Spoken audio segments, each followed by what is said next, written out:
আসসালামু আলাইকুম।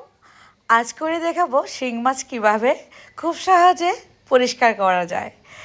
সামনে রমজানে অনেক কাজের ঝামেলা থাকবে, অনেকগুলো পরিমাণে শিং মাছ যখন বাসায় নিয়ে আসবে তখন কিভাবে ঝটপট আমরা দবদবে সাদা করে কেটে কুটে রেডি করে নিতে পারি সেই পদ্ধতি থাকবে আমার আজকের ভিডিওতে। মাত্র 5 মিনিটের মধ্যেই শিং মাছের গায়ের যে কালো কালো অংশটা আছে স্কিনে, তো সেটা একদম সাদা হয়ে যাবে। সেই পদ্ধতিটাই এখন সহজভাবে দেখাবো। শিং মাছগুলো যেহেতু একদম জীবিত, লবণ দেওয়ার কারণে কিন্তু নড়াচড়া বন্ধ হয়ে গেছে, আর কাটা ফুটার কোনো ঝামেলা থাকবে না, আর সহজেই কিন্তু আমরা ক্লিন করে নিতে পারবো এই শিং মাছ। ফিরে আসবো 5 মিনিট পর।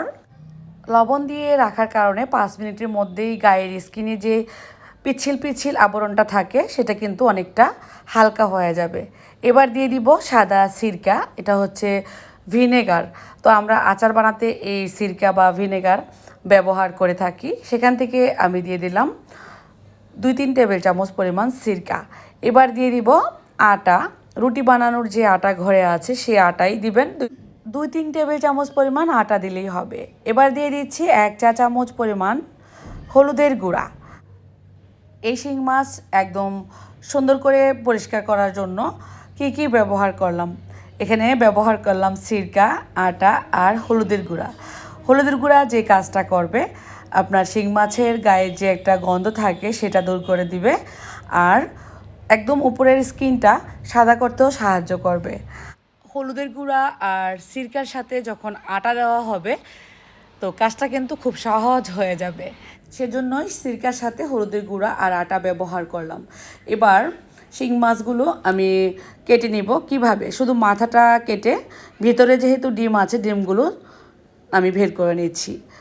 ডিম সহ করে কিন্তু কচলানো যাবে না, তাহলে ডিমটা ভেতরেই ভেঙে যাবে আর শিং মাছটা খেতে ভালো লাগবে না।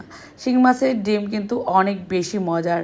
তো ডিমগুলো আলাদা করে এভাবে খুলে রাখলে তরকারি রান্না করার সময় ভুনা করলে একসঙ্গেই করা যাবে। তো সবগুলো মাছের পেট থেকে ডিমগুলো খুলে নিচ্ছি আর মাথাটাকে আলাদা করে রেখে দিব, তারপর হাত দিয়ে কচলাতে সুবিধা হবে। এভাবে করে কচলালে কিন্তু কয়েক সেকেন্ডের মধ্যেই সাদা দবদবে হয়ে যাবে। আসছে রমজান মাসে অনেক কাজের চাপ থাকবে, সেজন্য আমরা আগেই কিন্তু কিছু পরিমাণে মাছ কিনে এভাবে করে ক্লিন করে রেখে দিতে পারি, ফ্রিজে ফ্রোজেন করতে পারি। তো কত সহজেই কিন্তু পরিষ্কার হয়ে গেল। তা আপনাদের সাথে কথা বলতে বলতে আমি এগুলো সুন্দরভাবে কষলিয়ে এভাবে করেই ক্লিন করে নিলাম। এবার ট্যাপের পানি দিয়ে ধুয়ে নিব। খুব সহজেই কিন্তু 5 মিনিটের মধ্যে পরিষ্কার হয়ে গেছে। যদি আপনারা আরও দবদবে সাদা করতে চান সেক্ষেত্রে কিন্তু কিছু পরিমাণ সময় সিরকা দিয়ে রাখতে পারেন, তাহলে আরও বেশি সাদা হয়ে যাবে। এখানে আমি হলুদ দেওয়ার কারণে অতটা দবদবে সাদা লাগবে না, কারণ হলুদটা কিন্তু শিং মাছের গায়ে লেগে যাবে, এক্সট্রা যে মাছের গন্ধটা থাকে সেটা চলে যাবে। এই তো লক্ষ্য করলে বুঝতে পারবেন হলুদ হলুদ যে একটা আবরণ সেটা মাছের গায়ে লেগে আছে, আর এই হলুদের গুঁড়া দেওয়ার কারণেই মাছের যে এক্সট্রা গন্ধ থাকে সেটা চলে যাবে। অবশ্যই চেষ্টা করবেন ভুঁড়ি দেওয়ার সময় আর মাছ ধোয়ার সময় একটু হলুদ ব্যবহার করতে, তাহলে এক্সট্রা মাছের একটা আষ্টে গন্ধ থাকে সেটা আর থাকবে না। আবারও লবণ দিয়ে একটু কাচলি ধুয়ে নিচ্ছি ট্যাপের পানি দিয়ে।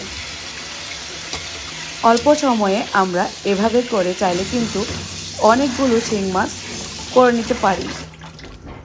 তো আজকের মতো কেমন লাগলো ভিডিও কমেন্ট করে লিখে জানাবেন। সবাই ভালো থাকবেন, ভিডিও ভালো লাগলে শেয়ার করে দিবেন। আবারও দেখা হবে নতুন কোনো রেসিপির সাথে। যেহেতু সামনে রমজান, ইফতার রেসিপি নিয়ে হাজির হয়ে যাব। সেই পর্যন্ত আল্লাহ হাফেজ।